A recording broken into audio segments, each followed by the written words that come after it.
First up, let's look at what has happened since the final day of the Premier League. A few departures, guys. We've Kieran Tierney has gone to Celtic on a free. Jorginho has gone to Flamengo, of course. We've seen the two loanees depart. Any surprises for you, Clive? Not yet. No. We all sort of knew this was coming. I think with particularly Tierney and Jorginho, they're sort of good characters, aren't they? That's the impression that you get from seeing them around the club. Sometimes they've not had good playing time, so you can sort of see that they've reacted really well even when they're not playing. And so I think those characters may be missed. It'd be interesting to see how we refill those gaps, or maybe we already have with people like Marino, who's also a very good sort of character. So I think their experience will be missed, and now Kieran Tierney's gone off to Scotland. I think they're going to use him in that way, use his character to great example for the younger players up there. So fair play to him. Yeah, look, there's a part of me, Rory, that thinks I wouldn't have minded Kieran Tierney sticking around because we lack that full-back flying around on the outside. And I always think tactically it kind of just is another strand, isn't it, to the way that you play the game. But there really probably wasn't any justification in giving him a new deal, given the injury issues that he's had, right? Yeah, 100%. I did enjoy some of his cameo appearances this season, you know, and there was definitely still a player there. And it's a shame the way his career panned out at Arsenal. But like you said, I think for him as well, moving back up to Scotland, you know, he will play a lot more.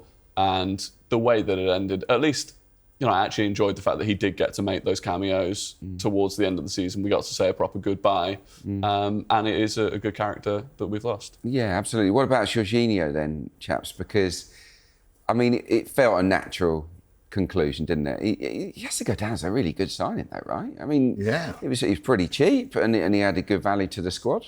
I think that window with Jorginho, Kiwior and Trossard was an underrated window. Yeah, you know? If you think about their value over the last couple of years, it's been really huge. Yeah. You know, Jorginho also came in. What I liked about him was I felt, we all know he's a great coach from the substitutes bench. Yeah, he loves it, doesn't he? But he's also a great coach on the pitch. Yeah.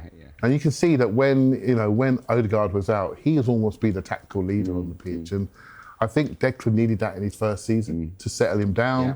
I think Havertz needed him to get him going when Havertz arrived.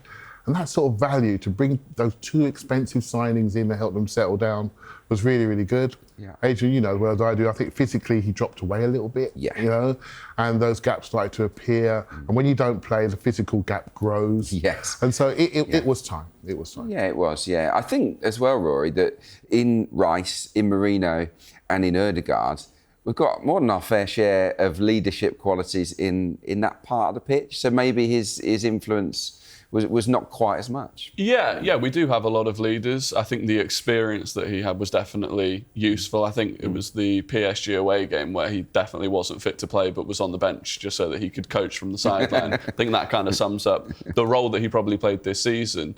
And I wish in a way that we'd had him in more of his prime years. Because the relationship and the partnership he had with Rice on the pitch, actually, I think was a really underrated partnership through some of last season. So, no, I wish him all the best. What happens with Thomas Partey now then, Rory? Because obviously we're hearing talk that talks are ongoing, that Arsenal actually want him to stay. Because I think there was an assumption among some people that maybe he would move on this summer, but that doesn't seem to be the case. As an Arsenal supporter, do you want him to stay? Yeah, I mean, it's a difficult one. I think money is going to be one issue. I think he spoke recently about the fact that it's probably his last sort of big deal, and that money is obviously a deciding factor. And for us, I mean, if you lose Jorginho and Partey in the same window, that is a lot of experience to lose from the midfield at one go. I also still think Arteta probably sees him as a third choice right back when we need him. So do you bring in a younger replacement? You know, that's another signing. I think if you do lose him, you do need to bring another body in. And that's more work to do when there are other priorities. Rory makes a good point about the money, because he's a big earner. We know that. Is he worth the money at the age that he is? We know he's the wrong side of 30 now. I thought he had a pretty good season. I've got to say, I thought actually in the main, he was still very much worth his place in Arsenal's strongest starting 11. There were ups and downs. I think with Thomas Partey, you know within the first 5 or 10 minutes whether he's going to have a good game or not, don't you? Because there's a sharpness element. And when he's on it, there's not many people better, Clive. But if he's not on it, then really he's not justifying the wages that we're paying. Yeah, you watch him. You can see by how he moves straight away, Yeah. how he receives the first pass. Yeah. If it's smooth, don't worry about him. I think it's going to be interesting because obviously he's on a good wage right now. Yeah. He's had 5 years at the club. His role within the squad is going to be different. So it's not just about accepting maybe less money over a 2-year period. It's about lesser role. Is he prepared for that, given who's coming in? And I think that's what he has to be talking about with his agent right now, and he's trying to get his best deal. If I'm him, I would probably look to go away and play somewhere else. Yeah. And for Arsenal, tactically, I think we've become, not say easy to read, but we all know our pattern.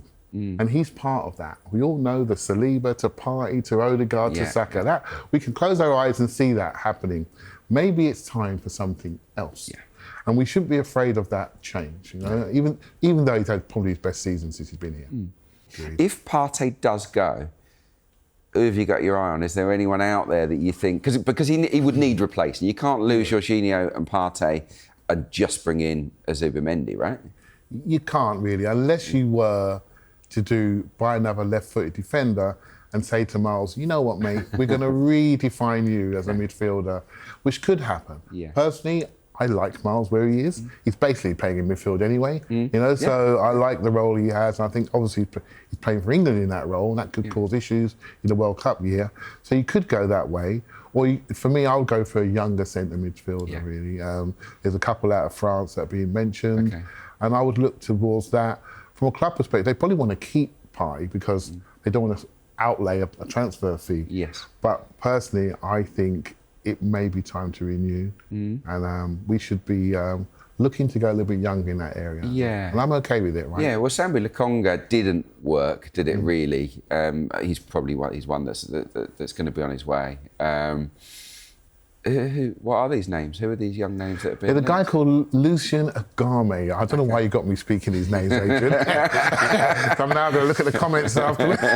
Clive, you butchered that. Where do you stand with Zinchenko, Rory? Because I kind of assumed he was leaving, but he's got another year, so you know he could in theory absolutely stay and be a valuable player for us as that cover at left back and maybe that cover in central midfield, not a replacement for Thomas Partey, of course, but someone who could just come on and help us in that department. Yeah, I think it's an interesting one with Zinchenko. I think obviously we know he can play in midfield because he's done it for Ukraine for so long, and I don't know, Arteta never really opted to do it, even when he had the opportunity to, until he was kind of really forced to at points this year. And when he did, I thought Zinchenko looked good. So I do think it's an option. I think if we lose Partey, I mean, I've thought for a while that alongside Declan Rice, we need someone else that's got legs in midfield, someone that can really eat up ground, because Rice has to do a lot of that work.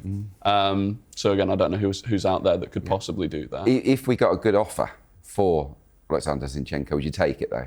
Yeah, I think because of the minimal role that he's playing, he's on decent wages. If you can get the wages off and a decent fee, maybe allows you to go and get Jorel Hato, for example, who we've been into. So. Yeah, no, that is a player that I like the look of. Someone that can sort of play in a couple of positions as well. Talk to me about him, Clive.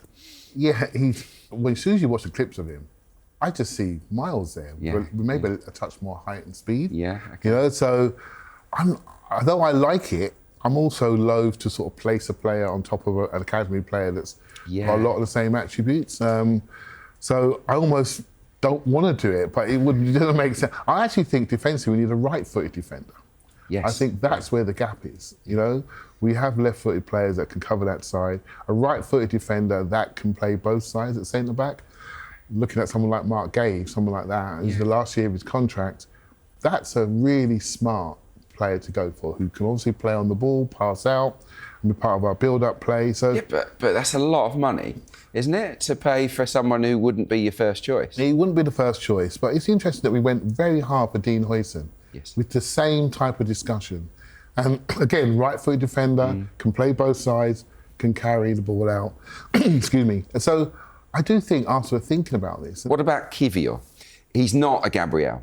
I don't think he's ever going to quite be at that level, but he showed his worth, didn't he? I mean, does he want to stay and be that understudy, I wonder? So could there be a move in the offing for him? Or if you're Arteta or Andrea Berta, are you thinking no chance of my selling Kiwior this summer.